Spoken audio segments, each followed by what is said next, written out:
ஆராதனை வேளை.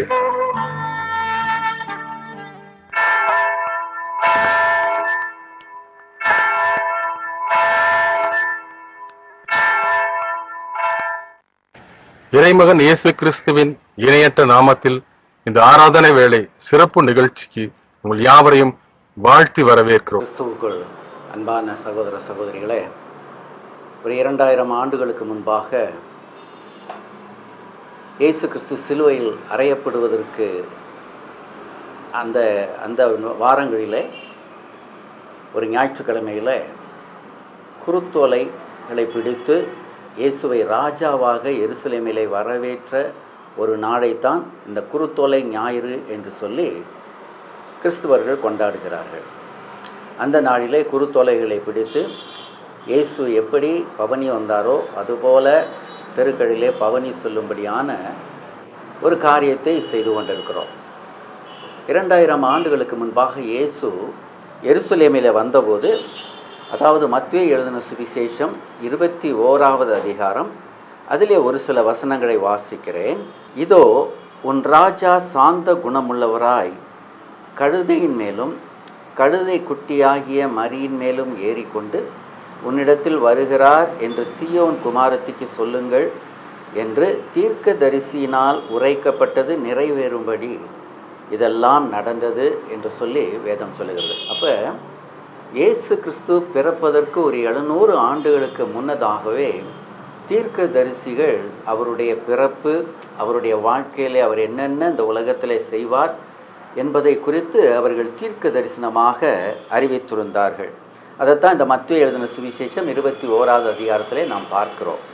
அது தவிர சகரியா என்ற தீர்க்கதரிசி 9வது அதிகாரத்திலே 9வது வசனத்திலே என்ன சொல்கிறார்னா, சீயோன் குமாரத்தியே மிகவும் கலிகூறு, எருசலேம் குமாரத்தியே கெம்பீரி, இதோ உன் ராஜா உன்னிடத்தில் வருகிறார், அவர் நீதி உள்ளவரும் ரட்சிக்கிறவரும் தாழ்மை உள்ளவரும் கழுதையின் மேலும் கழுதை குட்டியாகிய மரியின் மேலும் ஏறி வருகிறவருமாய் இருக்கிறார் என்று தீர்க்கதரிசி சொன்னார்.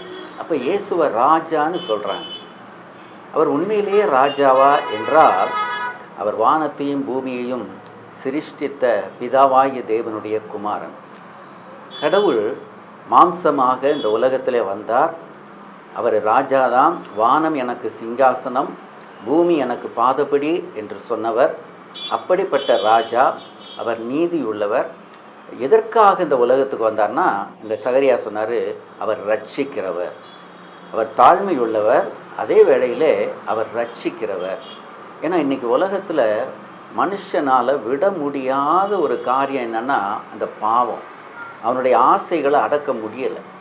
அந்த ஆசைகளை அடக்க முடியாததுனால பலவிதமான தீமையான காரியங்களை மனுஷர்கள் செய்வதை நம்ம பார்க்குறோம். இதிலிருந்து விடுதலை வேணும்னு மனுஷன் நினைக்கிறான், பல வழிகளை முயற்சி எடுக்கிறான், ஆனாலும் அவனால் முடியலை. அதுக்கு தான் இயேசு இந்த உலகத்தில் வந்தார். பாவிகளை ரட்சிக்க கிறிஸ்து இயேசு உலகத்தில் வந்தார் என்று வேதம் சொல்லுது. அப்போ இயேசு பாவத்திலிருந்து விடுதலையை கொடுப்பதற்காக வந்த ஒரு ராஜா.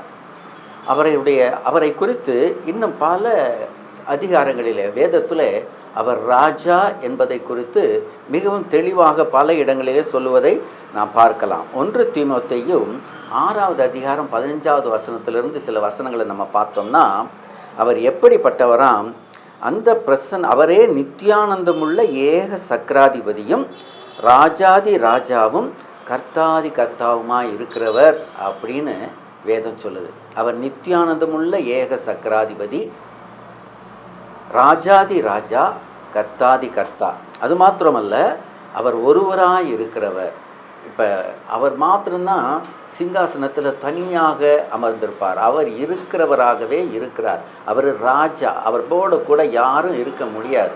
சரியா? அடுத்து சொல்லுது சாவாமை உள்ளவர். அப்போ இயேசுவை குறித்து வேதம் சொல்லுது அவர் சாவாமை உள்ளவர். அப்போ நம்ம நினைக்கலாம், அவர் வந்தாரே, சிலுவையில் மரிச்சாரே, இறந்தாரே அப்படின்னு. 3வது நாள் உயிரோடு எழுந்தார். சரியா? அவருக்குள்ள ஜீவன் இருந்தது. நம்மளை மாதிரி மனுஷர்கள் மாதிரி மரித்து அடக்கம் பண்ணப்பட்டு அதோடு மறந்து போகலை. இன்றைக்கு வரைக்கும் அவர் ஜீவித்து கொண்டிருக்கிற ஒரு ராஜா. சரியா? அவர் சாவாமை உள்ளவர், சேரக்கூடாத ஒளியிலே வாசம் பண்ணுகிறவர் என்று வேதம் சொல்லுது. அப்போ அவர் இருக்கிற இடம் எப்படிப்பட்ட இடம்னா, யாருமே பக்கத்தில் போக முடியாத ஒளி இருக்கிற ஒரு இடமா. சூரியன் பக்கத்தில் யாருமே போக முடியாது. சரியா? அந்த அளவுக்கு ரொம்ப பிரைட், நம்ம கண்ணு கொண்டு கூட பார்க்க முடியாது. அப்போ அதை விட பயங்கரமான பிரகாசமானவர் தான் இந்த தெய்வம். இவர் ராஜா. அவர் ஒருவரும் சேரக்கூடாத ஒளியில் வாசம் பண்ணுகிறவரும், மனுஷரில் ஒருவரும் கண்டிராதவரும் காணக்கூடாதவருமாய் இருக்கிறவர் அப்படின்னு வேதம் சொல்லுது. அப்போ அப்படிப்பட்ட ராஜா இந்த உலகத்தில் வந்தார். அவரை பிலாத்து அப்படின்னு சொல்லிட்டு ஒரு தேசாதிபதி என்ன செஞ்சான்னா கேட்டான், உங்களை ராஜா ராஜான்னு எல்லாரும் சொல்கிறாங்களே, உண்மையிலேயே நீங்கள் ராஜா தானா அப்படின்னு அவன் கேட்டான். அப்போ இயேசு அவனுக்கு என்ன பிரதியுத்தரம் சொன்னார்னா, இயேசு பிரதியுத்தரமாக, என் ராஜ்யம் இவ்வுலகத்திற்கு உரியதல்ல. அப்போ இயேசு இந்த உலகத்தில் ரட்சிக்கிறதுக்காக வந்தார், மனுஷனை பாவத்திலிருந்து விடுவிக்கிறதுக்காக வந்தார்.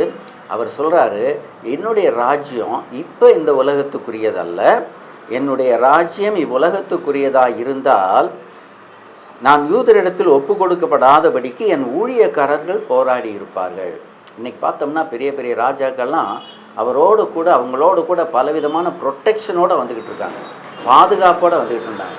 ஆனால் இயேசுவுக்கு எந்த பாதுகாப்பும் இல்லை, யாருமே அவருக்கு உதவி செய்யலை. ஆனால் அவர் சொன்னார், நான் இந்த உலகத்துக்கு இப்போ ராஜாவாக வரல, இப்போ பாவங்களுக்கிருந்து மனுஷரை மீட்டு கொள்வதற்காக நான் வந்திருக்கிறேன். அடுத்து ராஜாவாக வரப்போகிறேன், நியாயாதிபதியாக வரப்போகிறேன். ஒவ்வொருத்தருடைய பாவங்களுக்கு தக்கதான பலனை அவங்களுக்கு கொடுக்கும்படியாக நான் திரும்ப வருவேன் அப்படின்னு சொல்கிறாரு. சரியா?